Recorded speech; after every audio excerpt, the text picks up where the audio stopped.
Time travelling అనేది ప్రపంచవ్యాప్తంగా ఉన్న one of the popular concept లో ఒకటి. చాలా మంది ఇప్పటికీ కూడా ఈ టైం ట్రావెలింగ్ గురించి డిస్కస్ చేస్తూనే ఉంటారు.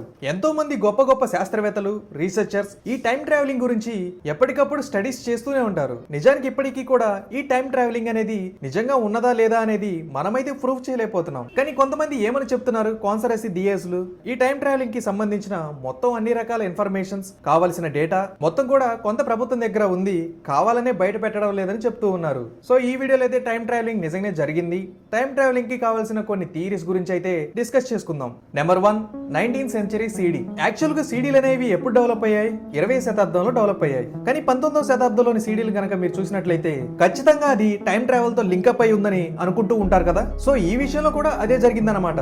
యాక్చువల్ గా ఒక వ్యక్తి ఉన్నాడు, అతని పేరు జోసెఫ్ స్మిత్. అతను ఒక ఫోటోలో మనకి కనిపిస్తూ ఉంటాడు. ఆ ఫోటోలో అతని చేతిలో ఒక బాక్స్ ఉంటుంది. ఆ బాక్స్ యొక్క పై భాగంలో అతని చేతితో ఒకదాన్ని పట్టుకొని ఉంటాడు అనమాట. యాక్చువల్ గా ఆ బాక్స్ ఇచ్చింది అతనికి ఒక ఏంజిల్ అని చెప్పి కొంతమంది అయితే నమ్ముతూ ఉంటారు.